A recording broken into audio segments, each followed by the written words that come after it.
Well, we can talk now to two people who cast votes in the last leadership contest. Joining me, Fiona Mountsie in Pembrokeshire, who works in publishing and owns Velfrey Vineyard. Fiona voted for Liz Truss, but she's now resigned as a Conservative Party member.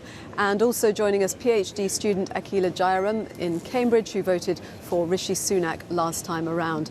Welcome, both of you. Fiona, why have you left the Tory party now? I've left the party because I don't recognise it as a Conservative party. I voted for Liz Truss because when I heard her talk, what she was going to do, lowering taxes, helping businesses, less state intervention, I thought at last we've got a true Conservative leader.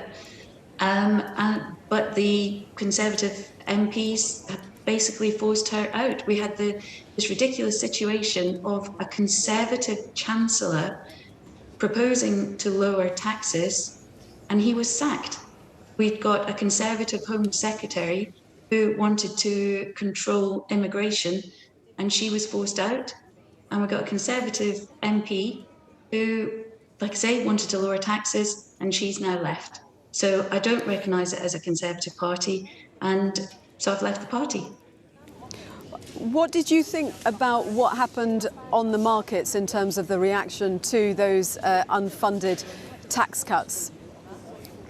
Well, I'm not an economist, so to be perfectly honest, I don't know why it happened, but it appears to me that Liz Truss did not have the backing of her Conservative MPs in Westminster. And why was that? They should have backed her. She was their boss. And I mean, Liam Fox was just talking, and he said that there shouldn't be a general election because the Conservative Party were voted in by the people on their manifesto in 2019. Well, in that manifesto, the Conservative Party were voted in on lowering taxes. And now, you know, under Rishi Sunak, the level of taxes in this country is the highest it's been for decades. I want to talk then about Rishi Sunak with Akila, if I can. So, Akila, you think Rishi Sunak is the right person. What's your reaction to what you were hearing there from Fiona?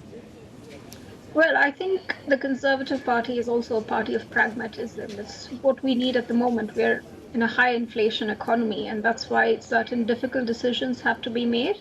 And it's not that Rishi said that he's not going to cut taxes in the long term, but I think cutting taxes at this point of time was not what the market expected, not what the economy needed. So that's the way I look at it. And Rishi Sunak coming in without, some are saying, a mandate, do you believe that he can come in and unite the party and not have a general election?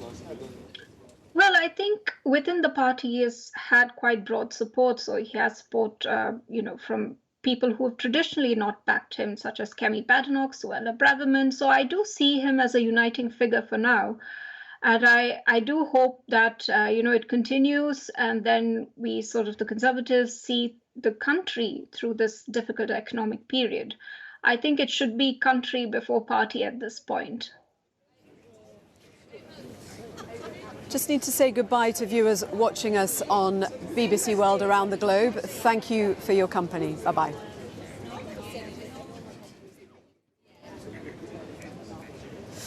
So back to you, Fiona. I mean, Akila's saying the Tories are a party of pragmatism. What you're saying about what you want the Tory party agenda to be, it was not deliverable currently, was it? Is that... It doesn't necessarily mean it couldn't happen in the future, but currently with high inflation and what's happening with cost of living, is that basically what destroyed it for now?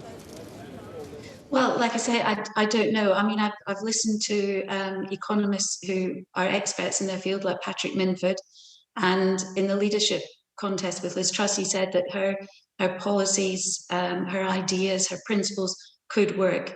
And similarly, even when the mini budget was announced, he said it could work.